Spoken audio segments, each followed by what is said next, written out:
ਸਤਿ ਸ਼੍ਰੀ ਅਕਾਲ ਜੀ। ਕੱਲ ਆਪਾਂ ਸ਼ੁਰੂਆਤ ਕੀਤੀ ਸੀ ਇਸ ਦੀ ਕਿ ਕਿਹੜੀਆਂ ਚੀਜ਼ਾਂ ਨੇ ਜਿਹੜੀਆਂ ਪ੍ਰਾਇੋਰਟੀ ਦੇ ਨਾਲ ਲਈਆਂ ਜਾਣ ਪੰਜਾਬ ਦੀਆਂ ਆ ਰਹੀਆਂ ਵਿਧਾਨ ਸਭਾ ਚੋਣਾਂ ਦੇ ਵਿੱਚ। ਇੱਕ ਇੱਕ ਕਰਕੇ ਆਪਾਂ ਇਹਨਾਂ ਇਸ਼ੂਜ਼ ਦੇ ਉੱਤੇ ਗੱਲ ਕਰਦੇ ਰਹਾਂਗੇ। ਕੱਲ ਗੱਲ ਕੀਤੀ ਸੀ এনवायरमेंट ਦੇ ਬਾਰੇ ਦੇ ਵਿੱਚ। ਤੁਸੀਂ ਸਹਿਯੋਗ ਦਿੱਤਾ, ਉਹਦੇ ਵਾਸਤੇ ਤੁਹਾਡਾ ਧੰਨਵਾਦ। ਜੇ ਉਹ ਅਜੇ ਵੀ ਤੁਸੀਂ ਵੀਡੀਓ ਨਹੀਂ ਦੇਖੀ ਤਾਂ ਪਿਛਲੀ ਵੀਡੀਓ ਤੁਸੀਂ ਦੇਖ ਲੈਣਾ, ਉਹਨੂੰ ਵੀ ਤੁਸੀਂ ਸ਼ੇਅਰ ਕਰਨਾ ਕਿ এনवायरमेंट ਦੇ ਵਾਸਤੇ ਕਿੰਨਾ ਜ਼ਰੂਰੀ। ਤੇ ਅੱਜ ਇਸ ਪ੍ਰੋਗਰਾਮ ਦੇ ਵਿੱਚ ਆਪਾਂ ਗੱਲ ਕਰਾਂਗੇ ਲਾਅ ਐਂਡ ਆਰਡਰ ਤੇ ਟ੍ਰੈਫਿਕ ਦੇ ਬਾਰੇ ਦੇ ਵਿੱਚ, ਜਿਹੜੇ ਕਿ ਬੜੇ ਅਹਿਮ ਇਸ਼ੂਜ਼ ਨੇ ਸਾਡੇ ਰੋਜ਼ਾਨਾ ਜ਼ਿੰਦਗੀ ਦੇ ਨਾਲ ਜੁੜੇ ਹੋਏ।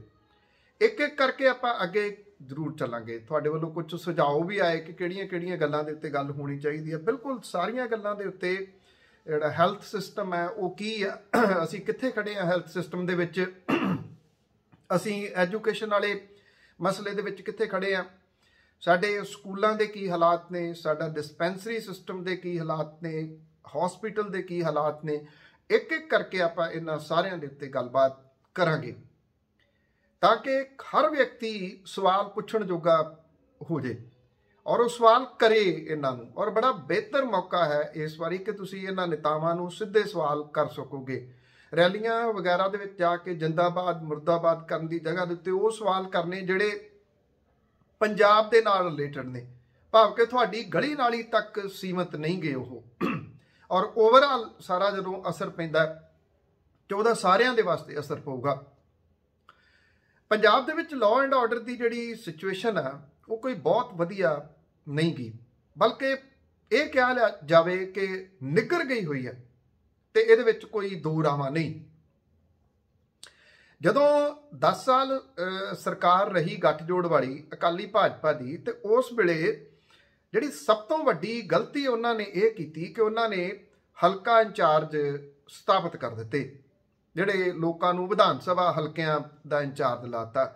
ਹਲਕਾ ਇੰਚਾਰਜ ਘੱਟ, ਉਹ ਲੱਲੇ ਦੇ ਪੈਰ 'ਚ ਬਿੰਦੀ ਵਾਲੇ ਹਲਕਾ ਇੰਚਾਰਜ ਜ਼ਿਆਦਾ ਬਣ ਗਏ। ਉਹਨਾਂ ਨੇ ਪੁਲਿਸ ਦੇ ਜਿਹੜੇ ਥਾਣੇ ਸੀਗੇ ਉਹ ਠੇਕੇ ਦੇ ਉੱਤੇ ਦੇ ਦਿੱਤੇ। ਥਾਣਾ ਕਿਸੇ ਨੂੰ ਠੇਕੇ ਤੇ ਦਿੱਤਾ, ਚੌਂਕੀ ਕਿਸੇ ਨੂੰ ਠੇਕੇ ਦੇ ਉੱਤੇ ਦਿੱਤੀ, ਡਿਸਟ੍ਰਿਕਟ ਕਿਸੇ ਨੂੰ ਠੇਕੇ ਦੇ ਉੱਤੇ ਦਿੱਤਾ। ਇੰਨਾ ਪੈਸਾ ਉਸ ਵੇਲੇ ਇਕੱਠਾ ਕੀਤਾ ਇਹਨਾਂ ਹਲਕਾ ਇੰਚਾਰਜਾਂ ਨੇ ਕਿ ਲੋਕਾਂ ਦੇ ਉੱਤੇ ਕੇਸ ਪਾਏ ਗਏ, ਝੂਠੇ ਕੇਸ ਬਣਾਏ ਗਏ। ਤੁਹਾਨੂੰ ਜੇ ਯਾਦ ਹੋਵੇ ਤਾਂ ਇੱਕ ਬੜਾ ਮੋਗੇ ਦੇ ਵਿੱਚ ਵੱਡਾ ਕੇਸ ਸਾਹਮਣੇ ਆਇਆ ਸੀਗਾ, ਸੈਕਸ ਸਕੈਂਡਲ। ਉਹ ਕੀ ਸੀਗਾ? ਉਹ ਇਸੇ ਕਿਸਮ ਦਾ ਸੀਗਾ। ਉਹਦੇ ਵਿੱਚ ਕੁਝ ਔਰਤਾਂ ਖੜੀਆਂ ਕਰ ਲਈਆਂ ਜਾਂਦੀਆਂ ਸੀਗੀਆਂ ਤੇ ਉਹਨਾਂ ਦੇ ਰਾਹੀਂ ਫਿਰ ਪੈਸੇ ਬਣਾਏ ਜਾਂਦੇ ਸੀਗੇ, ਥ੍ਰੈਟ ਕਰਕੇ, ਧਮਕੀ ਦੇ ਕੇ। ਅੱਜ ਉਹ ਬਹੁਤ ਵੱਡੇ ਪੱਧਰ ਦੇ ਉੱਤੇ ਪੰਜਾਬ ਦੇ ਵਿੱਚ ਹੋ ਰਿਹਾ। ਹਨੀ ਟਰੈਪ ਜਿਹਨੂੰ ਕਹਿੰਦੇ ਆ। ਹਨੀ ਟਰੈਪ ਦੇ ਵਿੱਚ ਬਹੁਤ ਸਾਰੇ ਲੋਕਾਂ ਦੇ ਨਾਲ ਗੱਲਾਂ ਬਾਤਾਂ ਕਰਕੇ ਹੁਣ ਤਾਂ ਕੰਮ, ਕਿਉਂਕਿ ਉਦੋਂ ਨਾਲੋਂ ਵੀ ਸੌਖਾ ਹੋ ਗਿਆ। ਜਿਹੜੀ WhatsApp ਦੀ ਕਾਲ ਹੈ ਜਾਂ ਜਿਹੜੇ ਬਾਕੀ ਐਪ ਨੇ ਇਹੋ ਜਿਹੇ, ਉਹਦੇ ਉੱਤੇ ਵੀਡੀਓ ਕਾਲ ਤੁਹਾਨੂੰ ਕੋਈ ਆਈ, ਤੁਸੀਂ ਬਿਨਾਂ ਨੰਬਰ ਦੇਖਿਆ ਨਾ ਇਹ ਵੇਖਿਆ ਕਿ ਮੇਰਾ ਕੋਈ ਨੋਨ ਹੈਗਾ ਕਿ ਨਹੀਂ। ਪਹਿਲੀ ਤਾਂ ਗੱਲ, ਵੀਡੀਓ ਕਾਲ ਕਿਸੇ ਅਨਨੋਨ ਨੂੰ ਕੀਤੀ ਹੋਈ ਨਹੀਂ ਜਾ ਸਕਦੀ। ਲੋਕੀ ਇਹਨਾਂ ਛੋਟੀਆਂ ਛੋਟੀਆਂ ਚੀਜ਼ਾਂ ਦੇ ਵਾਸਤੇ ਅਵੇਅਰ ਨਹੀਂ ਗਏ। ਚੁੱਕ ਲਈ ਤੁਸੀਂ ਵੀਡੀਓ ਕਾਲ, ਅੱਗੋਂ ਉਹ ਕੀ ਕਰ ਰਹੀ ਆ ਔਰਤ ਜਾਂ ਕਿਵੇਂ ਆ, ਉਹ ਤੁਹਾਨੂੰ ਫਸਾ ਲੈਂਦੀ ਹੈ ਰਿਕਾਰਡ ਕਰਕੇ। ਉਹਦੇ ਵਿੱਚ ਬਹੁਤ ਸਾਰੇ ਲੋਕ ਫਸੇ ਨੇ। ਚੈਟਿੰਗ ਦੇ ਮਾਮਲੇ ਦੇ ਵਿੱਚ ਬਹੁਤ ਸਾਰੇ ਲੋਕ ਫਸੇ ਨੇ। ਜਿੱਥੇ ਜਿੱਥੇ ਲੋਕ ਫਸਦੇ ਆ ਉੱਥੇ ਉੱਥੇ ਕਿਤੇ ਨਾ ਕਿਤੇ ਹੇਠਲੇ ਪੱਧਰ ਦੇ ਉੱਤੇ, ਚੌਂਕੀ ਪੱਧਰ ਤੇ, ਥਾਣੇ ਪੱਧਰ ਦੇ ਉੱਤੇ ਪੁਲਿਸ ਵਾਲਿਆਂ ਦੀ ਇਨਵੋਲਵਮੈਂਟ ਵੀ ਦਿਸਦੀ ਆ। ਪੈਸੇ ਬਣਾਉਣ ਦਾ ਇੱਕ ਜ਼ਰੀਆ ਬਣਾ ਲਿਆ। ਲੋਕ ਫਸ ਰਹੇ ਆ ਇਹਨਾਂ ਕੇਸਾਂ ਦੇ ਵਿੱਚ।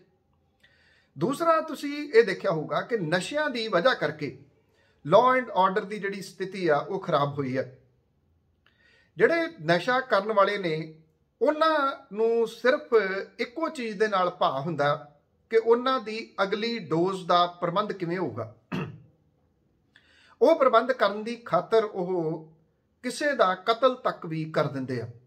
ਉਹਨਾਂ ਨੂੰ ਇਸ ਗੱਲ ਦੀ ਕੋਈ ਪਰਵਾਹ ਨਹੀਂ ਗੀ ਕਿ ਉਹਨਾਂ ਦੀ ਕਿਸੇ ਕੀਤੀ ਹੋਈ ਹਰਕਤ ਦੇ ਨਾਲ ਕਿਸੇ ਦੀ ਮੌਤ ਹੋ ਸਕਦੀ ਹੈ ਉਹਨਾਂ ਦੀ ਵਜ੍ਹਾ ਕਰਕੇ। ਉਹਨਾਂ ਨੂੰ ਇਹ ਹੁੰਦਾ ਕਿ ਇਹਦੇ ਕੋਲ ਜੋ ਕੁਛ ਆ ਉਹ ਖੋਹ ਲਓ। ਮੈਨੂੰ ਯਾਦ ਆ ਇੱਕ ਪ੍ਰਵਾਸੀ ਪਰਿਵਾਰ ਆਇਆ ਸੀ, ਹਸਬੈਂਡ ਵਾਈਫ ਅੰਮ੍ਰਿਤਸਰ ਦੇ ਵਿੱਚ ਮੱਥਾ ਟੇਕਣ ਦੇ ਵਾਸਤੇ ਦਰਬਾਰ ਸਾਹਿਬ ਉਹ ਗਏ ਸੀ। ਰਕਸ਼ੇ ਤੇ ਜਾ ਕੇ ਕਿਤੇ ਜਾ ਰਹੇ ਸੀ ਜਾਂ ਆ ਰਹੇ ਸੀ ਉੱਥੋਂ, ਤੇ ਉਹ ਚੇਨ ਜਿਹੜੀ ਪਾਈ ਸੀਗੀ ਉਹ ਆ ਕੇ ਜਿਹੜਾ ਸਨੇਚਰ ਸੀ, ਚੇਨ ਸਨੇਚਰ, ਉਹਨੇ ਖਿੱਚੀ। ਚੇਨ ਮੋਟੀ ਹੋਊਗੀ ਤੇ ਉਹ ਜਿਹੜੇ ਔਰਤ ਸਨ ਉਹ ਰਕਸ਼ੇ ਤੋਂ ਥੱਲੇ ਡਿੱਗੇ, ਉਹਨਾਂ ਦਾ ਸਿਰ ਵੱਜਿਆ ਥੱਲੇ ਆ ਕੇ ਤੇ ਉਹਨਾਂ ਦੀ ਮੌਤ ਹੋ ਗਈ। ਉਹਦੀ ਦੌੜ ਇੱਕ ਚੇਨ ਤੱਕ ਸੀ, ਪਰ ਉਹ ਉਸ ਔਰਤ ਦੀ ਜਾਨ ਚਲੀ ਗਈ। ਇਹ ਇੱਕ ਵਾਰੀ ਨਹੀਂ ਹੁੰਦਾ, ਬਹੁਤ ਵਾਰੀ ਬਹੁਤ ਸਾਰੇ ਥਾਵਾਂ ਦੇ ਉੱਤੇ ਹੋ ਰਿਹਾ। ਹਾਲਾਤ ਇਹ ਨੇ ਕਿ ਕਿਸੇ ਬਾਜ਼ਾਰ ਦੇ ਵਿੱਚ ਅੱਜ ਮੈਂ ਤੁਹਾਨੂੰ ਇਹ ਕਹਿ ਸਕਦਾ ਕਿ ਤੁਸੀਂ ਮਿੱਥ ਕੇ ਦੱਸੋ ਕਿ ਕਿਸ ਬਾਜ਼ਾਰ ਦੇ ਵਿੱਚ ਔਰਤ ਜਿਹੜੀ ਆ ਉਹ ਸੋਨੇ ਦੇ ਕੋਈ ਗਹਿਣੇ ਪਾ ਕੇ ਦਿਨ ਦੇ ਕਿਸੇ ਵੇਲੇ ਵੀ ਜਾਵੇ ਤੇ ਉਹ ਸੁਰੱਖਿਅਤ ਹੈ। ਪੋਸੀਬਲ ਹੀ ਨਹੀਂਗਾ। ਵਿੰਦਿਆਂ ਵਿੰਦਿਆਂ ਜਿਹੜੇ ਚੇਨ ਸਨੇਚਰ ਨੇ ਉਹ ਤੁਹਾਡੇ ਔਰਤਾਂ ਜਿਹੜੀਆਂ ਨੇ ਉਹਨਾਂ ਦੇ ਗਲ 'ਚ ਪਾਏ ਹੋਏ ਗਹਿਣੇ, ਕੰਨਾਂ 'ਚ ਪਾਈਆਂ ਹੋਈਆਂ ਵਾਲੀਆਂ ਖੋਹ ਕੇ ਭੱਜ ਜਾਂਦੇ ਆ, ਕੰਨ ਤੋੜ ਕੇ ਲੈ ਜਾਂਦੇ ਆ ਇੱਕ ਕਿਸਮ ਦੇ ਨਾਲ, ਕਿਉਂਕਿ ਉਹਨਾਂ ਨੇ ਇਹ ਥੋੜੀ ਆ ਕਿ ਖੜੋਤੇ ਤੇ ਵਾਲੀ ਉਹ ਆਰਾਮ ਦੇ ਨਾਲ ਖੋਲਣਗੇ। ਉਹਨਾਂ ਨੇ ਫੜ ਕੇ ਝਮੱਟਾ ਮਾਰ ਕੇ ਜਿਹੜੀ ਆ ਉਹਨੂੰ ਖਿੱਚ ਕੇ ਲੈ ਜਾਣਾ। ਇਹ ਕਿਸੇ ਇੱਕ ਸ਼ਹਿਰ ਦੀ ਨਹੀਂ, ਹਰ ਸ਼ਹਿਰ ਕਸਬੇ ਦੇ ਹਾਲਾਤ ਇਸੇ ਤਰ੍ਹਾਂ ਦੇ ਬਣੇ ਹੋਏ ਆ। ਬਲਕਿ ਬਹੁਤ ਸਾਰੇ ਥਾਵਾਂ ਦੇ ਉੱਤੇ ਤੁਸੀਂ CCTV ਫੁਟੇਜ ਦੇਖਦੇ ਹੋਵੋਗੇ, ਉਹਨਾਂ ਦੇ ਵਿੱਚ ਘਰ ਦੇ ਮੂਹਰੇ ਖੜੀਆਂ ਔਰਤਾਂ ਕਿਤੇ ਗਲੀ ਮੁਹੱਲੇ ਦੇ ਵਿੱਚ ਨਿਕਲੀ, ਕੁਝ ਪਾਇਆ ਹੋਇਆ, ਮੋਟਰਸਾਈਕਲ ਵਾਲੇ ਉਧਰੋਂ ਦੀ ਲੰਘੇ, ਉਹ ਅਕਸਰ ਤਾੜਦੇ ਰਹਿੰਦੇ ਆ ਇਹੋ ਜਿਹੇ ਮਾਮਲਿਆਂ ਦੇ ਉੱਤੇ, ਖਿੱਚ ਕੇ ਨਾਲ ਦੀ ਨਾਲ ਭਜਾ ਕੇ ਲੈ ਗਏ। ਕੁਝ ਨਹੀਂ ਕੀਤਾ ਜਾ ਸਕਦਾ। ਤੁਸੀਂ ਕਿਤੇ ਰਿਪੋਰਟ ਲਿਖਾਉਣ ਚਲੇ ਜਾਓ, ਪੁਲਿਸ ਤੁਹਾਡੀ ਰਿਪੋਰਟ ਨਹੀਂ ਲਿਖਦੀ। ਕਿਉਂ ਨਹੀਂ ਲਿਖਦੀ? ਉਹਨਾਂ ਨੂੰ ਇਹ ਲੱਗਦਾ ਕਿ ਸਾਡੇ ਇਲਾਕੇ ਦੇ ਵਿੱਚ ਕ੍ਰਾਈਮ ਦੀ ਰੇਸ਼ੋ ਜਿਹੜੀ ਉਹ ਵੱਧ ਜੂਗੀ, ਉਹ ਤੁਹਾਨੂੰ ਟਾਲਦੇ ਆ। ਵੇਖ ਲਓ, ਕਰਦੇ ਆ, ਫੜੇ ਗਏ, ਫਿਰ ਤੁਹਾਨੂੰ ਕਹਿ ਦਾਂਗੇ ਜਿਹੜਾ DDR ਕੱਟ ਦਿੱਤੀ ਜਾਂਦੀ ਹੈ ਕਈ ਵਾਰੀ। DDR ਡੇਲੀ ਜਿਹੜੀ ਡਾਇਰੀ ਹੁੰਦੀ ਆ ਉਹਦੇ ਵਿੱਚ ਲਿਖ ਦਿੱਤੀ ਜਾਂਦੀ ਆ, ਉਹਨੂੰ ਫਿਰ ਬਹੁਤੀ ਵਾਰੀ ਬਦਲ ਵੀ ਦਿੱਤਾ ਜਾਂਦਾ ਕਿ ਉੱਤੇ FIR ਤੱਕ ਗੱਲ ਨਾ ਚਲੇ ਜਾਵੇ। ਜੇ FIR ਕੱਟੀ ਗਈ ਤੇ ਫਿਰ ਉਹ ਇਹ ਵਧੂਗਾ ਕਿ ਕਿੰਨੀ ਕੰਪਲੇਂਟਸ ਕਿਸ ਜਗ੍ਹਾ ਦੇ ਉੱਤੇ ਹੋ ਗਈਆਂ, ਫੜੇ ਕਿਉਂ ਨਹੀਂ ਜਾ ਰਹੇ। ਫੜੇ ਜਾਂਦੇ ਹੀ ਨਹੀਂ ਗੇ। ਚੇਨ ਸਨੇਚਰ ਕਿਤੇ ਬਹੁਤ ਘੱਟ ਹੈ, ਉਹ ਫੜੇ ਜਾਂਦੇ ਹੋਣ, ਬਹੁਤ ਕਿਤੇ ਘੱਟ ਹੈ, ਰੀਅਰ। ਉਹਦੇ ਵਿੱਚ ਇਹ ਕਿਹਾ ਜਾਂਦਾ ਕਿ ਹੇਠਲੇ ਪੱਧਰ ਦੇ ਜਿਹੜੇ ਕੁਝ ਪੁਲਿਸ ਵਾਲੇ ਨੇ ਉਹਨਾਂ ਦੀ ਇਨਵੋਲਵਮੈਂਟ ਹੈ ਔਰ ਉਹ ਉਹਨਾਂ ਦੇ ਨਾਲ ਹਿੱਸਾ ਪੱਤੀ ਰੱਖਦੇ ਆ। ਅਦਰਵਾਈਜ਼ ਉਹਨਾਂ ਨੂੰ ਸਭ ਪਤਾ, ਜਿਹੜਾ ਇੱਕ ਚੌਂਕੀ ਦੇ ਵਿੱਚ ਲੱਗਿਆ ਹੋਇਆ ਇੰਚਾਰਜ ਆ ਉਹਨੂੰ ਸਭ ਪਤਾ ਉਹਦੇ ਏਰੀਏ ਦੇ ਵਿੱਚ ਕੌਣ ਚੇਨ ਸਨੇਚਿੰਗ ਕਰਦਾ, ਕੌਣ ਮੋਟਰਸਾਈਕਲ ਚੋਰੀ ਕਰਦਾ, ਕੌਣ ਦੂਜੀਆਂ ਚੋਰੀਆਂ ਕਰਦਾ, ਕੌਣ ਪਰਸ ਖੋਹਦਾ। ਇਹ ਵੱਖੋ ਵੱਖਰੇ ਉਹਨਾਂ ਦੇ ਡਿਪਾਰਟਮੈਂਟ ਨੇ ਲੁਟੇਰਿਆਂ ਦੇ। ਬੈਂਕਾਂ ਦੀਆਂ ਡਕੈਤੀਆਂ ਜਿਸ ਹਿਸਾਬ ਦੇ ਨਾਲ ਹੋ ਰਹੀਆਂ ਨੇ ਸਭ ਨੂੰ ਪਤਾ, ਆਏ ਲੁੱਟ ਕੇ ਲੈ ਗਏ। ਜਿਹੜੇ ਫਾਈਨੈਂਸਰ ਨੇ ਉਹਨਾਂ ਦੇ ਪੈਸੇ ਕਿਵੇਂ ਲੁੱਟ ਕੇ ਲੈ ਗਏ। ਕੁਝ ਕੰਪਨੀਆਂ ਨੇ ਜਿਹੜੀਆਂ ਗਹਿਣੇ ਲੈ ਕੇ ਤੇ ਲੋਨ ਦਿੰਦੀਆਂ ਨੇ, ਉਹਨਾਂ ਦੇ ਡਾਕੇ ਪੈ ਰਹੇ ਨੇ। ਅੱਜ ਕੱਲ੍ਹ ਬਹੁਤ ਸਾਰੀਆਂ ਕਾਲੋਨੀਜ਼ ਪੰਜਾਬ ਦੇ ਵਿੱਚ ਇਸ ਤਰ੍ਹਾਂ ਦੀਆਂ ਹੋ ਗਈਆਂ ਜਿਹੜੀਆਂ ਗੇਟਡ ਕਾਲੋਨੀਜ਼ ਹੋ ਗਈਆਂ। ਉਹ ਗੇਟਡ ਕਾਲੋਨੀਜ਼ ਕਿਉਂ ਹੋਈਆਂ?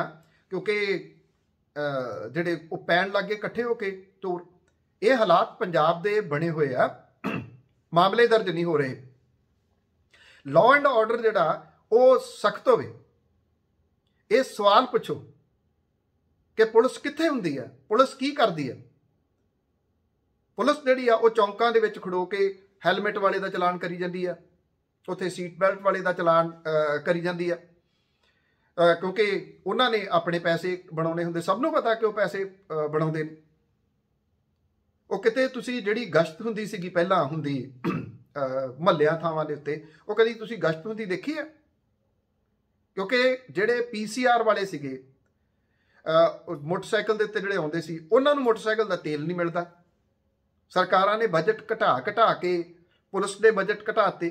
ਜਿਹੜੇ ਪੁਲਿਸ ਨੂੰ ਪਹਿਲਾਂ ਮਿਲਦੇ ਸੀਗੇ ਤੇਲ ਦੇ ਪੈਸੇ ਗਸ਼ਤ ਕਰਨ ਦੇ ਵਾਸਤੇ, ਉਹ ਨਹੀਂ ਮਿਲਦੇ। ਤੁਸੀਂ ਗਸ਼ਤ ਤਾਂ ਬੰਦ ਹੋ ਗਈ ਪੰਜਾਬ ਦੇ ਵਿੱਚ, ਪਿਛਲੇ ਕਈ ਸਾਲਾਂ ਤੋਂ ਬੰਦ ਹੋ ਗਈ। ਕਿਤੇ ਭਾਵੇਂ ਉਹ ਆਪਣੇ ਕੰਮਕਾਰ ਜਾ ਰਹੇ ਹੋਣਗੇ, ਨਹੀਂ ਤਾਂ ਕਿਸੇ ਅੱਜ ਤੋਂ ਕੁਝ ਸਾਲ ਪਹਿਲਾਂ ਰਾਤ ਨੂੰ ਵੀ ਗਸ਼ਤ ਕੀਤੀ ਜਾਂਦੀ ਹੁੰਦੀ ਸੀਗੀ। ਉਹ ਕੰਮ ਖਤਮ ਹੋ ਗਿਆ। ਮਾੜਾ ਜਿਹਾ ਹਨੇਰਾ ਪੈਣ ਤੋਂ ਬਾਅਦ ਪੁਲਿਸ ਕਿਤੇ ਨਹੀਂ ਦਿਸਦੀ। ਲੋਕਾਂ ਦੇ ਘਰ ਜਾਂ ਕਲੋਨੀਆਂ ਜਿਹੜੀਆਂ ਗੇਟਡ ਹੋ ਗਈਆਂ, ਉਹਨਾਂ ਨੇ 24 ਘੰਟੇ ਆਪਣੇ ਰੱਖ ਲਏ ਸਿਕਿਉਰਿਟੀ ਵਾਲੇ, CCTV ਕੈਮਰੇ ਲਾ ਲਏ। ਉਹਦੇ ਨਾਲ ਥੋੜਾ ਬਹੁਤਾ ਬਚਾਅ ਉਹਨਾਂ ਕਾਲੋਨੀਜ਼ ਦਾ ਹੋ ਗਿਆ। ਅਦਰਵਾਈਜ਼ ਟੋਟਲੀ ਅਨਸੇਫ ਹੋਇਆ ਪਿਆ ਕੰਪਲੀਟਲੀ। ਔਰਤਾਂ ਖਾਸ ਤੌਰ ਦੇ ਉੱਤੇ ਅਨਸੇਫ ਨੇ। ਉਹ ਕਿਤੇ ਕੋਈ ਗਹਿਣੇ ਵਗੈਰਾ ਪਾ ਕੇ ਨਹੀਂ ਜਾ ਸਕਦੀਆਂ। ਜਿਹੜੀਆਂ ਵਿਆਹਾਂ ਦੇ ਵਿੱਚ ਲੁੱਟਾਂ ਖੋਹਾਂ ਕਿਸ ਕਿਸਮ ਦੀਆਂ ਹੋਣ ਲੱਗੀਆਂ ਉਹ ਵੀ ਸਭ ਦੇ ਸਾਹਮਣੇ ਆ। ਪੰਜਾਬ ਦੇ ਵਿੱਚ ਕਿਸੇ ਵੇਲੇ ਜਿਹੜੇ SSPs ਨੇ ਉਹਨਾਂ ਦੀ ਮਹੀਨਾਵਾਰ ਮੀਟਿੰਗ ਮੁੱਖ ਮੰਤਰੀ ਲਿਆ ਕਰਦੇ ਸੀ। ਉਹਨਾਂ ਮੀਟਿੰਗਸ ਦੇ ਵਿੱਚ ਪੁੱਛਿਆ ਜਾਂਦਾ ਹੁੰਦਾ ਸੀਗਾ ਕਿਹੜੇ ਡਿਸਟ੍ਰਿਕਟ ਦੇ ਵਿੱਚ ਕਿਹੜਾ ਕ੍ਰਾਈਮ ਕਿੰਨਾ ਵਧਿਆ, ਕਿੰਨਾ ਘਟਿਆ, ਤੇ ਫਿਰ ਜਿਹੜਾ ਕ੍ਰਾਈਮ ਵੱਧਦਾ ਸੀਗਾ ਉਹਦੇ ਉੱਤੇ ਧਿਆਨ ਦੇਣ ਦੇ ਵਾਸਤੇ ਔਰ ਅਗਲੇ ਮਹੀਨੇ ਉਹਦੀ ਰਿਪੋਰਟ ਕਰਨ ਦੇ ਵਾਸਤੇ ਆਖਿਆ ਜਾਂਦਾ ਸੀ।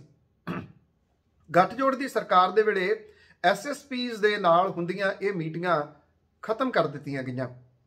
ਕਾਂਗਰਸ ਦਾ ਰਾਜ ਆਇਆ ਕੈਪਟਨ ਅਮਰਿੰਦਰ ਸਿੰਘ ਹੋਰਾਂ ਦਾ, ਉਹਦੇ ਵਿੱਚ ਉਹਨਾਂ ਨੇ ਇਹ ਦੁਬਾਰਾ ਮੀਟਿੰਗਸ SSPs ਦੇ ਨਾਲ ਸ਼ੁਰੂ ਨਹੀਂ ਕੀਤੀਆਂ। ਕੈਪਟਨ ਅਮਰਿੰਦਰ ਸਿੰਘ ਹੋਰਾਂ ਦੀ ਸਰਕਾਰ ਦੇ ਵੇਲੇ SSPs ਡਿਸਟ੍ਰਿਕਟ ਦੇ ਉਹ ਪੈਸੇ ਲੈ ਕੇ ਲਾਉਣ ਦੀ ਗੱਲ ਵੀ ਸ਼ਰੇਆਮ ਚੱਲਦੀ ਰਹੀ। ਹਾਲਾਤ ਇਹ ਕਿ ਪਿਛਲੇ ਦਿਨਾਂ ਦੇ ਵਿੱਚ ਤੁਸੀਂ ਇੱਕ ਚੀਜ਼ ਨੋਟ ਕੀਤੀ ਹੋਊਗੀ, 2-3 ਦਿਨ ਪਹਿਲਾਂ ਆਈ ਕਿ ਜਦੋਂ ਜਿਹੜੇ DGP ਸਾਹਿਬ ਸਨ ਬਦਲ ਰਹੇ ਸਨ ਤਾਂ ਇੱਕ DSP ਜਿਹੜੇ ਸੀ ਉਹਨਾਂ ਦੀ ਬਦਲੀ ਦੀ ਲਿਸਟ ਜਾਰੀ ਹੁੰਦੀ ਹੈ। ਜਿਹੜੇ DGP ਅਹੁਦਾ ਤੇ ਹੁਣ ਨਹੀਂ ਰਹੇ ਸਿਧਾਰਥ ਚੱਟੋਪਾਧਿਆਏ ਹੋਰੀ, ਉਹਨਾਂ ਨੇ ਇਹ ਗੱਲ ਆਖੀ ਕਿ ਉਹਦੇ ਉੱਤੇ ਮੇਰੇ ਦਸਤਖਤ ਹੀ ਨਹੀਂ ਸਨ, ਮੇਰੇ ਜਾਲੀ ਦਸਤਖਤ ਕੀਤੇ ਗਏ। ਮਾਮਲਾ ਗੋਲ-ਮੋਲ ਕਰ ਦਿੱਤਾ ਗਿਆ, ਮਾਮਲਾ ਦਬਾ ਲਿਆ ਗਿਆ। ਜਦੋਂ ਜਿਹੜੇ ਚੱਟੋਪਾਧਿਆਏ ਸਾਹਿਬ ਸੀ ਉਹਨਾਂ ਨੇ ਕਹਿਤਾ ਕਿ ਮੇਰੇ ਦਸਤਖਤ ਨਹੀਂ, ਤਾਂ ਫਿਰ ਉਹ ਦਸਤਖਤ ਕਿਹਨੇ ਕੀਤੇ, ਉਹ ਨਕਲੀ ਸਾਈਨ ਕਿਹਨੇ ਕੀਤੇ, ਕੋਈ ਇਨਵੈਸਟੀਗੇਸ਼ਨ ਹੀ ਨਹੀਂ ਕਰਵਾਈ ਗਈ। ਮਤਲਬ ਕਿ ਉਹਨਾਂ ਬਦਲੀਆਂ ਕਿਉਂ ਕੀਤੀਆਂ ਗਈਆਂ ਉਹਦੇ ਪਿਛਲੀ ਕਹਾਣੀ ਤਾਂ ਸਾਹਮਣੇ ਆਉਂਦੀ ਜੇ ਉਹਦੀ ਇਨਵੈਸਟੀਗੇਸ਼ਨ ਕੀਤੀ ਜਾਂਦੀ। ਜਿਹੜੇ ਸਿਆਸੀ ਲੋਕ ਨੇ ਉਹ ਆਪਣੇ ਕੰਮ ਕਰਵਾਉਣ ਦੀ ਕਢਵਾਉਣ ਦੀ ਖਾਤਰ ਚੌਂਕੀ ਤੋਂ ਲੈ ਕੇ ਡਿਸਟ੍ਰਿਕਟ ਲੈਵਲ ਦੇ ਆਫੀਸਰ ਤੱਕ ਆਪਣੇ ਮਨਪਸੰਦ ਲੈ ਕੇ ਆਉਂਦੇ ਆ ਤਾਂ ਕਿ ਉਹਨਾਂ ਦੇ ਧੜੇ ਦੇ ਕੰਮ ਹੁੰਦੇ ਰਹਿਣ। ਕਾਬਲ ਆਫੀਸਰ ਜਿਹੜੇ ਨੇ ਉਹ ਖੁੱਡੇ ਲਾਈਨ ਲਾ ਕੇ ਰੱਖੇ ਜਾਂਦੇ ਆ, ਕਿਉਂਕਿ ਜਿਹੜੇ ਕਾਬਲ ਆਫੀਸਰ ਨੇ ਉਹਨਾਂ ਦੀ ਕਾਬਲੀਅਤ ਉਹਨਾਂ ਦੇ ਕੰਮ ਕਰਨ ਕਰਕੇ ਆ। ਉਹਨਾਂ ਨੂੰ ਇਸ ਕਰਕੇ ਨਹੀਂ ਲਾਇਆ ਜਾਂਦਾ ਕਿ ਉਹ ਮਹੀਨੇ ਦੇ ਪੈਸੇ ਦੇਣ ਨੂੰ ਤਿਆਰ ਨਹੀਂ। ਮੈਂ ਨਹੀਂ ਇਹ ਕਹਿੰਦਾ ਕਿ ਸਾਰੇ ਦੇ ਸਾਰੇ ਪੈਸੇ ਦਿੰਦੇ ਹੋਣਗੇ, ਪਰ ਬਹੁਤ ਸਾਰਿਆਂ ਨੂੰ ਦੇਣੇ ਪੈਂਦੇ ਆ। ਇਹ ਅਸਲੀਅਤ ਹੈ, ਕੋਈ ਮੰਨੇ ਜਾਂ ਨਾ ਮੰਨੇ। ਇਸ ਪਾਸੇ ਇਸ ਕਰਕੇ ਲਾਅ ਐਂਡ ਆਰਡਰ ਦੀ ਜਿਹੜੀ ਸਿਚੁਏਸ਼ਨ ਹੈ ਉਹ ਇੱਕ ਬਹੁਤ ਵੱਡਾ ਸਵਾਲ ਹੈ। ਦੂਸਰਾ ਸਵਾਲ ਜਿਹੜਾ ਲੋਕਾਂ ਦੇ ਸੁਰੱਖਿਆ ਦੇ ਨਾਲ ਜੁੜਿਆ ਹੋਇਆ ਉਹ ਟ੍ਰੈਫਿਕ ਦਾ ਹੈ। ਟ੍ਰੈਫਿਕ ਦੀ ਵੱਖਰੀ ਪੁਲਿਸ ਹੈਗੀ ਆ ਪੰਜਾਬ ਦੇ ਵਿੱਚ, ਪਰ ਉਹ ਟ੍ਰੈਫਿਕ ਦੀ ਵੱਖਰੀ ਜਿਹੜੀ ਪੁਲਿਸ ਹੈ ਉਹ ਸ਼ਹਿਰ ਦੇ ਕਸਬਿਆਂ ਦੇ ਚੌਂਕਾਂ ਤੱਕ ਸੀਮਤ ਹੈ। ਉੱਥੇ ਖੜ ਕੇ ਉਹ ਚਲਾਨ ਕੱਟਣ ਤੋਂ ਅੱਗੇ ਭੋਰਾ ਨਹੀਂ ਵੱਧਦੇ। ਸੜਕਾਂ ਦੇ ਉੱਤੇ, ਪੰਜਾਬ ਦੀਆਂ ਸੜਕਾਂ ਦੇ ਉੱਤੇ ਮੌਤ ਦੰਦਨਾਉਂਦੀ ਫਿਰਦੀ ਹੈ। ਜਿੱਥੇ ਵੀ ਤੁਸੀਂ ਰਹਿੰਦੇ ਹੋ ਉੱਥੇ ਲੋਕ ਆਪਣੇ ਘਰਾਂ ਦੇ ਵਿੱਚੋਂ ਆਪਣੇ ਵਹੀਕਲਸ ਦੇ ਉੱਤੇ ਆਪਣੀ ਕਿਸੇ ਮੰਜ਼ਿਲ ਦੇ ਉੱਤੇ ਪਹੁੰਚਣ ਦੇ ਵਾਸਤੇ ਨਿਕਲਦੇ ਆ।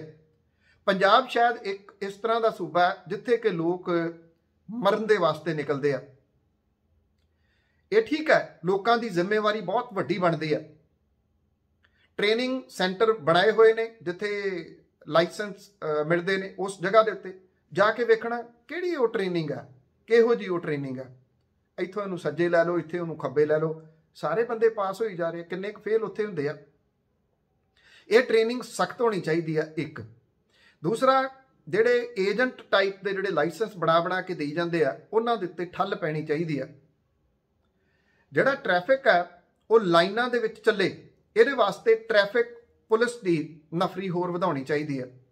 ਇਹਦੇ ਵਿੱਚ ਭਰਤੀ ਹੋਣੀ ਚਾਹੀਦੀ ਹੈ। ਇਹ ਸਵਾਲ ਇਹਨਾਂ ਰਾਜਨੀਤਿਕ ਲੋਕਾਂ ਨੂੰ ਕਰੋ।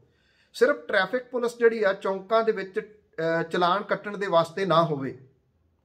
ਕਦੇ ਕਿਸੇ ਵੇਲੇ ਮੌਕਾ ਮਿਲਿਆ ਹੋਵੇ ਤੇ ਪਟਿਆਲੇ ਤੋਂ ਸਰਹੰਦ ਤੱਕ ਇੱਕ ਖੂਨੀ ਸੜਕ ਦਾ ਸਫ਼ਰ ਕਰਕੇ ਵੇਖਣਾ। ਪਟਿਆਲੇ ਤੋਂ ਸਰਹੰਦ ਦਾ ਜਿਹੜਾ ਰਸਤਾ ਹੈ ਉਹ ਕੋਈ 29-30 ਕਿਲੋਮੀਟਰ ਦਾ ਹੈ। 29-30 ਕਿਲੋਮੀਟਰ ਦੇ ਰਸਤੇ ਦੇ ਵਿੱਚ ਤੁਸੀਂ 29 ਤੋਂ 30 ਵਾਰੀ ਮਰਦੇ ਬਚਦੇ ਹੋ। ਪ੍ਰਾਈਵੇਟ ਬੱਸਾਂ ਵਾਲੇ ਆਪਣੀਆਂ ਲਾਈਟਾਂ ਔਨ ਕਰਕੇ ਤਿੱਖੇ ਹਾਰਨ ਲਾ ਕੇ ਤੁਹਾਡੇ ਬਿਲਕੁਲ ਨਜ਼ਦੀਕ ਜਾਂ ਤੁਹਾਡੇ ਪਿੱਛੋਂ ਇੰਨੀ ਤੇਜ਼ੀ ਦੇ ਨਾਲ ਆਉਂਦੇ ਆ ਕਿ ਜਿਵੇਂ ਉਹਨਾਂ ਦੇ ਤੁਹਾਡੇ ਵਹੀਕਲ ਨੂੰ ਹੇਠਾਂ ਦੇ ਕੇ ਦਰੜ ਦੇਣਾ। ਜਿੰਨੀ ਦੇਰ ਤੱਕ ਇਹਨਾਂ ਬੱਸਾਂ ਦੇ ਵਿੱਚ ਸਪੀਡ ਗਵਰਨਰ ਨਹੀਂ ਲਾਏ ਜਾਂਦੇ ਉਨੀ ਦੇਰ ਤੱਕ ਇਹਨਾਂ ਦੀ ਰਫ਼ਤਾਰ ਕੰਟਰੋਲ ਦੇ ਵਿੱਚ ਨਹੀਂ ਆਉਣੀ। ਕੀ ਪੰਜਾਬ ਦੀ ਸਰਕਾਰ ਤੋਂ, ਨਵੀਂ ਬਣਨ ਵਾਲੀ ਸਰਕਾਰ ਤੋਂ ਅਸੀਂ ਅਜਿਹੀ ਗਰੰਟੀ ਲੈ ਸਕਦੇ ਹਾਂ ਕਿ ਉਹ ਜਿੰਨੇ ਪਬਲਿਕ ਵਹੀਕਲਸ ਨੇ, ਚਾਹੇ ਉਹ ਸਰਕਾਰੀ ਬੱਸਾਂ ਨੇ, ਚਾਹੇ ਉਹ ਪ੍ਰਾਈਵੇਟ ਬੱਸਾਂ ਨੇ ਤੇ ਚਾਹੇ ਟਰੱਕ ਨੇ, ਉਹਨਾਂ ਦੇ ਵਿੱਚ ਸਪੀਡ ਗਵਰਨਰ ਲਾਊਗੀ? ਜਿਹੜੇ ਵਹੀਕਲ ਦੇ ਵਿੱਚ ਸਪੀਡ ਗਵਰਨਰ ਨਹੀਂ ਲੱਗਿਆ ਹੋਊਗਾ, ਜਿਹੜੀ ਬੱਸ ਦੇ ਵਿੱਚ, ਖਾਸ ਤੌਰ ਦੇ ਉੱਤੇ ਪ੍ਰਾਈਵੇਟ ਬੱਸਾਂ ਦੇ ਵਿੱਚ ਇਹ ਸਪੀਡ ਗਵਰਨਰ ਨਹੀਂ ਲੱਗੇ ਹੋਣਗੇ, ਉਹਨਾਂ ਦੇ ਰੂਟ ਕੈਂਸਲ ਕੀਤੇ ਜਾਣਗੇ। PRTC ਦੀ ਕੋਈ ਬੱਸ ਤੁਸੀਂ ਦੇਖ ਲਓ, ਕੋਈ ਡਰਾਈਵਰ ਹੋਊਗਾ ਜਿਹੜਾ ਕਿ ਤੁਹਾਨੂੰ ਡਰਾਈਵਿੰਗ ਕਰਦਾ ਦਿਸ ਪਊਗਾ। ਡਰਾਈਵਿੰਗ ਤਾਂ ਉਹ ਕਰਦੇ ਨੇ, ਪਰ ਡਰਾਈਵਿੰਗ ਦੇ ਨਾਲ ਨਾਲ ਉਹ ਮੋਬਾਈਲ ਫੋਨ ਦੀ ਵਰਤੋਂ ਕਰਦੇ ਆ। ਲਗਭਗ ਬਹੁਤੇ ਬੱਸ ਡਰਾਈਵਰਾਂ ਨੇ ਕੰਨ ਨੂੰ ਮੋਬਾਈਲ ਫੋਨ ਲਾਇਆ ਹੁੰਦਾ। ਉਹ ਆਪਣੀ ਜਾਨ ਹੀ ਨਹੀਂ, ਜਿਹੜੀਆਂ ਉਹਦੀ ਬੱਸ ਦੇ ਵਿੱਚ ਬੈਠੀਆਂ ਸਵਾਰੀਆਂ ਨੇ ਉਹਨਾਂ ਦੀ ਜਾਨ ਵੀ ਖਤਰੇ ਦੇ ਵਿੱਚ ਪਾ ਰਿਹਾ ਹੁੰਦਾ, ਤੇ ਜਿਹੜੇ ਸਾਹਮਣੇ ਵਹੀਕਲਸ ਆਉਂਦੇ ਨੇ ਉਹਨਾਂ ਦੀ ਜਾਨ ਵੀ ਖਤਰੇ ਦੇ ਵਿੱਚ ਪਾ ਰਿਹਾ ਹੁੰਦਾ। ਮੈਨੂੰ ਯਾਦ ਹੈ ਇੱਕ ਵਾਰੀ ਟੋਰਾਂਟੋ ਦੇ ਵਿੱਚ ਉੱਥੋਂ ਦੀ ਪੁਲਿਸ ਨੇ ਕੀਤਾ ਸੀ ਕਿ ਜੇ ਕੋਈ ਵੀ ਸਵਾਰੀ ਸਾਨੂੰ ਫੋਟੋ ਖਿੱਚ ਕੇ ਭੇਜੇ ਡਰਾਈਵਰ ਦੀ ਕਿ ਜੇ ਉਹ ਫੋਨ ਦਾ ਇਸਤੇਮਾਲ ਕਰ ਰਿਹਾ ਤਾਂ ਅਸੀਂ ਉਹਦੇ ਉੱਤੇ ਐਕਸ਼ਨ ਲਵਾਂਗੇ, ਔਰ ਉਹਨਾਂ ਨੇ ਉਦੋਂ ਐਕਸ਼ਨ ਲਏ ਸੀ। ਇਹ ਜ਼ਿੰਮੇਵਾਰੀ ਸਵਾਰੀਆਂ ਨੂੰ ਦੇਣੀ ਚਾਹੀਦੀ ਹੈ। ਇਹ ਵਾਅਦਾ ਲਓ ਕਿ PRTC ਕਿਸ ਤਰ੍ਹਾਂ ਦਾ ਨੰਬਰ ਜਾਰੀ ਕਰੂਗੀ ਜੇ ਕੋਈ ਸਰਕਾਰੀ ਬੱਸ ਦਾ ਜਾਂ ਪ੍ਰਾਈਵੇਟ ਬੱਸ ਦਾ ਡਰਾਈਵਰ ਤੇਜ਼ ਗੱਡੀ ਸਪੀਡ ਦੇ ਵਿੱਚ ਚਲਾਉਂਦਾ, ਉਹ ਲਾਈਟਾਂ ਔਨ ਕਰਕੇ ਪਿੱਛੋਂ, ਜਿਵੇਂ ਮੈਂ ਕਿਹਾ, ਕੋਈ ਬੰਦਾ ਵੇਖ ਲੈ ਜਾ ਕੇ, ਪਟਿਆਲਾ ਤੋਂ ਸਰਹੰਦ, ਸਰਹੰਦ ਤੋਂ ਪਟਿਆਲਾ ਆ ਕੇ ਦੇਖ ਲਿਓ, ਜੇ ਤੁਸੀਂ ਜਿਉਂਦੇ ਵਾਪਸ ਆ ਜਾਓਗੇ ਤਾਂ ਤੁਸੀਂ ਬਹੁਤ ਖੁਸ਼ਕਿਸਮਤ ਹੋਵੋਗੇ। ਅਦਰਵਾਈਜ਼ ਉੱਥੋਂ ਆਉਣ ਨਹੀਂ ਦਿੱਤਾ ਜਾਂਦਾ। ਕਿੰਨੀਆਂ ਮੌਤਾਂ ਹਰ ਰੋਜ਼ ਇਸ ਸੜਕ ਦੇ ਉੱਤੇ ਹੁੰਦੀਆਂ ਨੇ, ਉਹਦਾ ਰਿਕਾਰਡ ਘਟਾ ਕੇ ਸਹਿਜੇ ਵੇਖਿਆ ਜਾ ਸਕਦਾ। ਪੰਜਾਬ ਦੇ ਵਿੱਚ ਅੱਜ ਵੀ 12 ਤੋਂ 14 ਲੋਕ ਔਨ ਦੀ ਸਪੌਟ ਸੜਕਾਂ ਦੇ ਉੱਤੇ ਮਾਰੇ ਜਾਂਦੇ ਆ ਡੇਲੀ, ਜਿਨ੍ਹਾਂ ਦੀ ਮੌਤ ਬਾਅਦ ਦੇ ਵਿੱਚ ਹਸਪਤਾਲਾਂ ਦੇ ਵਿੱਚ ਜਾ ਕੇ ਹੁੰਦੀ ਆ। ਜੇ ਉਹ ਅੰਕੜਾ ਇਹਦੇ ਨਾਲ ਸ਼ਾਮਲ ਕਰ ਲਿਆ ਜਾਵੇ ਤਾਂ ਇਹ ਮੌਤਾਂ ਦੀ ਗਿਣਤੀ ਬਹੁਤ ਵੱਡੀ ਆ। ਕਿੰਨੇ ਲੋਕ ਅਪਾਹਜ ਹੋ ਜਾਂਦੇ ਆ, ਉਹਦਾ ਅੰਕੜਾ ਨਾਲ ਸ਼ਾਮਲ ਕਰ ਲਿਆ ਜਾਵੇ ਤਾਂ ਅੰਕੜੇ ਡਰਾਉਣੇ ਆ। ਜਿਹੜੀ ਟ੍ਰੈਫਿਕ ਪੁਲਿਸ ਹੈ, ਕਿ ਉਹਨੂੰ ਚੌਂਕਾਂ ਦੇ ਵਿੱਚੋਂ ਕੱਢ ਕੇ ਹਾਈਵੇ ਦੇ ਉੱਤੇ ਨਹੀਂ ਲਿਆਂਦਾ ਜਾ ਸਕਦਾ, ਜਾਂ ਹਾਈਵੇ ਦੇ ਉੱਤੇ ਇੱਕ ਵੱਖਰੀ ਪੁਲਿਸ ਫੋਰਸ ਨਹੀਂ ਖੜੀ ਕੀਤੀ ਜਾ ਸਕਦੀ?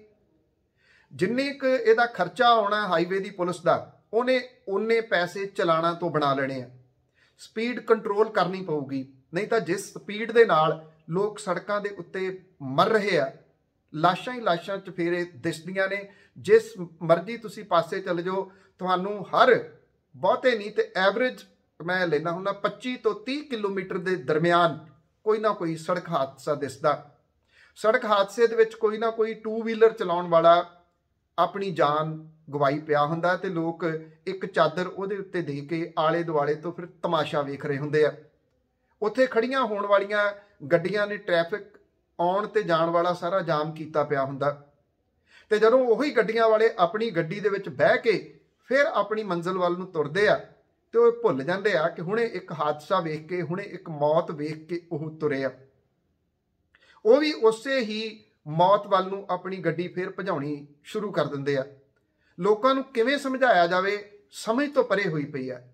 ਸਿਰਫ ਡਾਂਗ ਦੇ ਜ਼ੋਰ ਦੇ ਨਾਲ ਸਮਝਾਇਆ ਜਾ ਸਕਦਾ। ਚਲਾਨ ਇਸ਼ੂ ਕੀਤੇ ਜਾਣ। ਜਿਹੜਾ ਪਿਛਲੇ ਦਿਨਾਂ ਦੇ ਵਿੱਚ ਟ੍ਰੈਫਿਕ ਦੇ ਰੂਲਸ ਆਏ ਆ, ਉਹਨਾਂ ਦੇ ਵਿੱਚ ਚਲਾਨ ਦੇ ਜਿਹੜੇ ਉਹ ਨਵੇਂ ਬਹੁਤ ਸਾਰੇ ਫਾਈਨ ਰੱਖੇ ਗਏ ਆ। ਉਹ ਫਾਈਨ ਇੱਥੇ ਪੰਜਾਬ ਦੇ ਵਿੱਚ ਕਿਉਂ ਨਹੀਂ ਕੀਤੇ ਜਾ ਰਹੇ?